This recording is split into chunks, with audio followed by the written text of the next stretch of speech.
So, paano ba sila dinideclare? So, ang una, let me introduce sa inyo kung paano sila i-declare and then kung paano yung pagkaka-construct ng mismong program natin. So, yung una, gumagamit tayo ng hashtag include. So, ibig sabihin, we're going to include yung isang library dito. Yung library na ito ay tinatawag po natin siyang IOStream. So, ang IOStream ay short po siya for input, output, stream. So, yan yung difference or yan yung definition ng IOStream natin. Yung I is for input, yung O naman is for output. Kaya tayo naglalagay ng hashtag include IOStream dito kasi mag-a-accept tayo ng input galing sa user and then mag-a-output tayo based sa computation na gagawin ng program natin. Then meron tayong tinatawag na using name space std. So ito naman, ginagamit natin siya as standard. Kasi nga, gagamit tayo ng input and output at yung input and output na yon meron silang syntax. Yung syntax or ito yung term na ginagamit natin, yung cout and cin. So hindi natin magagamit yung dalawa na ito kapag wala yung using namespace std natin. Then after nun, magkakaroon tayo ng int main. So sa int main natin, meron siyang opening and closing parenthesis palagi. Tawag natin doon is parameter. Okay, so argument. Okay, so yun yung mostly na term na ginagamit nila. And hindi pwede mawala yung opening and closing parenthesis ng mismong main function natin. So sa main function, meron tayong opening and closing curly bracket. Para saan yung curly bracket na yan? Ang curly bracket na ito yung starting ng scope ng program natin. When we say scope, ito yung umpisa ng program natin kung saan ito babasahin nila. Then next, ito naman yung ending scope. So hanggang dito lang yung mismong program natin. So of course, kapag nag-space ka, yan. Opening pa rin yan and then closing pa rin ito. Then inside ng program natin, dito tayo naglalagay ng mga logics ng mismong program natin. So lahat ng ilalagay natin dito sa loob ay babasahin ng mismong compiler natin and then yun yung ipaprocess niya. So ngayon, i-apply natin yung natutunan natin na variable and data types. Yan. So, a-apply natin sila. So, una is gagamitin natin yung 6 na data type na natutunan natin. So, yung una na data type ay i-declare natin siya as int. Hindi natin i-declare as whole na integer yan kasi hindi yun mababasa ng program natin. Ang maiintindihan lang niya yung mga key syntax na meron tayo such as int, float, double, boolean, yung mga string and characters na meron tayo. Okay, so una int. So ito yung data type. So space ko lang and then lalagyan ko ng label. Data type. Okay. So after ng data type natin, space ko lang pero dapat walang space yan, no? After ng data type natin will be yung variable name. Let's say for example, age. Okay? So ito ngayon yung ating variable. So ibig sabihin, ang data type na i-accept natin ay integer at ang pangalan ng variable na magko-contain ng number na yon, ng integer na yon, will be yung age na to. Okay, and then meron kayong semicolon sa last part. So dito, after ng age syntax natin, magkakaroon tayo ng equal and then 30. So again, integer yan, whole number, walang decimals, kaya 30 yung nilagay natin. And gagamit tayo ng equal na operator, ibig sabihin, etong 30 na ito, ipapasok natin siya sa age. Kaya ka gumamit ng equal dito. So ganun ginagamit yung operator na equal sa programming. Kapag ginamit mo yan, automatic itong 30, papasok siya sa age. Okay, so again, walang space yan, pinakita ko lang. So dapat, ayan siya, ganyan. So ngayon, meron kang integer. Next, let's declare naman yung character natin. And then let's say, ang character natin will be yung initial ng pangalan natin. So again, i-declare mo initial and then equal mo siya. Then since character yan, gagamit ka ng single quotation. Ayan. So single quotation and then ang initial natin or ang initial ng first name ay for example R. And then meron tayong semicolon. Okay, so ibig sabihin kung equal yan, etong R na ito, papasok siya ngayon sa mismong variable initial natin. Okay, next, magkakaroon naman tayo ng float. So with decimals naman to. So pangalan natin siya example na height. Yan, tapos equal natin siya sa 5.9 and then lalagyan natin siya ng F. Ibig sabihin, float ngayon yung gamit natin. Then semicolon. Okay? So ngayon, ang next part naman will be yung double naman natin. Again, with decimals din yan.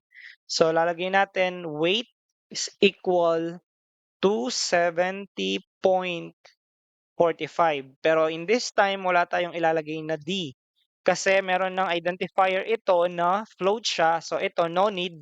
Automatic double ngayon yan na mariread. Okay, so after nun, meron tayong string naman. Sa string naman natin, let's say name ang variable natin.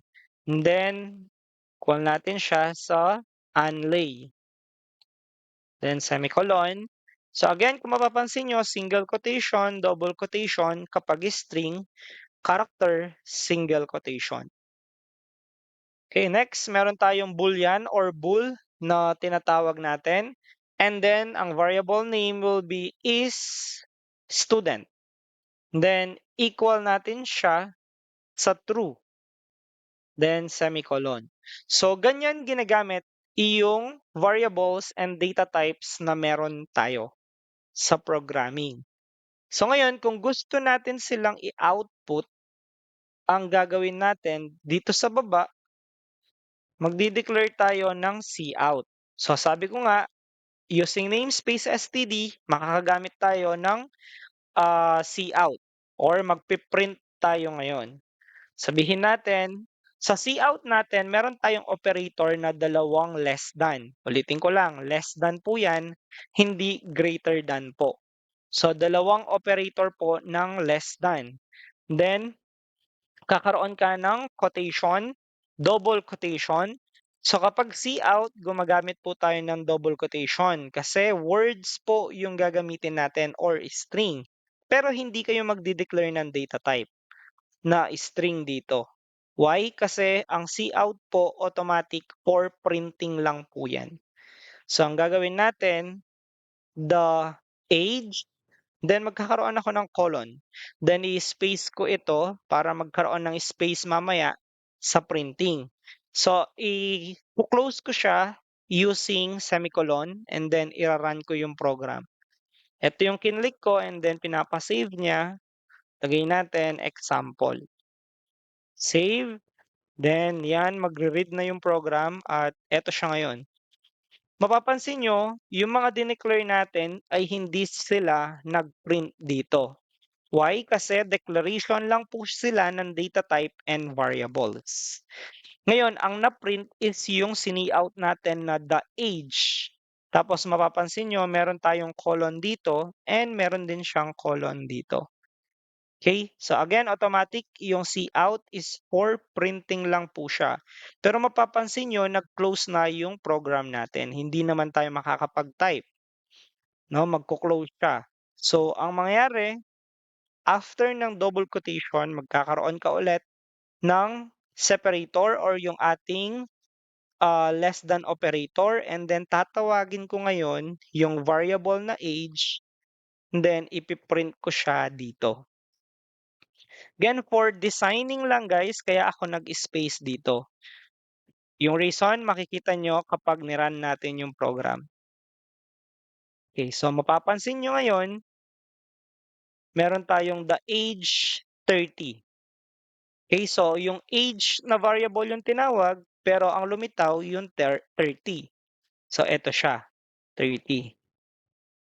Okay, so ang reason ng spacing is para magkaroon siya ng space dito sa gitna. Kaya meron akong space dito. So aalisin ko siya, then ira-run natin yung program. Papansin nyo, nakadikit na din yung 30 natin. So for visualization, naglalagay talaga ako ng space dito para madali po siyang i-read. Okay? So, sir, pwede bang 30 na lang yung ilagay dito kesa yung mismong variable? Pwede po yon. 30 ang ilalagay mo. 30. Yan. So, iraran mo siya ngayon. Papansin nyo, nakalitaw yung 30 natin. Pero, ang difference niyan is, papakita ko siya sa inyo. So, kakopy ko siya, paste, then aalisin ko to, then separator ako, yung double less than, tatawagin ko ngayon yung age natin, and then gagawin ko, papalitan ko siya ng 40. Then, iraran ko yung program. Oops, nagkadikit sila. So, the age is 30, the age is 40. So, ano yung difference? So, una, i-spacing ko lang para magkaroon tayo ng new line, para bumaba, hindi sila magkadikit ng ganun, gagamit ka ng end L or end line. Kaya kapag niran natin siya ngayon, hindi na sila magkadikit. Okay? So, the age is 30, the age is 40. Ngayon, ano yung difference? Kapag gantong klaseng declaration ang ginamit nyo, magiging static yung variables mo or yung data mo. So, kahit anong gawin mo, magiging 30 yan. Pero kapag ito, ang ginamit mo, dynamic. Ibig sabihin, kapag pinalitan yung value ng age, automatic magre-reflect siya agad dito. Okay, so kung gusto mong dynamic, complex, gagamit po tayo ng gantong klaseng declaration. Pero kung gusto mo lang talaga ng printing, eto lang po yung gagamitin natin. Yun yung difference nilang dalawa. So, i-close ko ito or erase ko. Then, gagawin ko ay ikakopy ko naman ito. Then, ipipaste ko yan dito. So, papalitan ko lang siyang the initial is. Then, of course, papalitan natin yung variable natin into initial. Then, i-run natin yung program. Okay, so again, kailangan nating magkaroon ng end line para hindi sila magkadikit. Yan. So, kung mapapansin nyo, the age 40, the initial is R. So, yun yung difference ngayon. Ngayon, kung gusto mo pa siyang dagdagan, i-print lahat ng mga to. So, kukunin ko ngayon yung height. Then, copy, paste, and then weight naman. Paste lang. Then, to, tapos name naman. Then, copy, paste, and then yung variable na is student. Ngayon guys, of course, pare-pareho dito, 'di ba? So papalitan mo din 'yan. So ang gagawin mo, the height is, tapos next the weight is, the name is.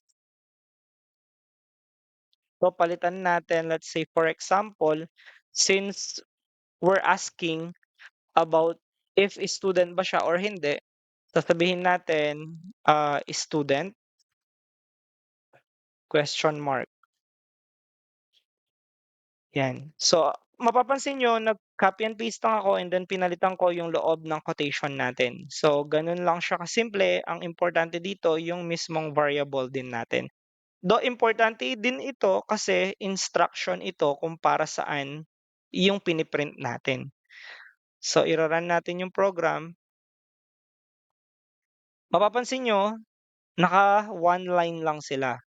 So, para maging readable yan, gagawin natin, kakopy natin yung end line natin, then lalagay natin siya sa lahat ng mga variables natin. Oops. Yan. Then, ira-run natin siya ulit. Yan. Kung mapapansin nyo, the age 40, the initial is R, the height is 5.9, the weight is 70.45, the name is Anley, and then student. Mapapansin nyo, 1 yung nakalagay dito. Ito yung tinuturo ko sa inyo na ang 1 ay true, ang 0 naman ay false. So, try natin palitan ng false ito. Then, i-run natin siya ulit. Then, mapapansin nyo ay 0 na yung value natin ngayon. So, yan yung example ng data types and variables including yung piprint natin sa mga variables values na meron sila.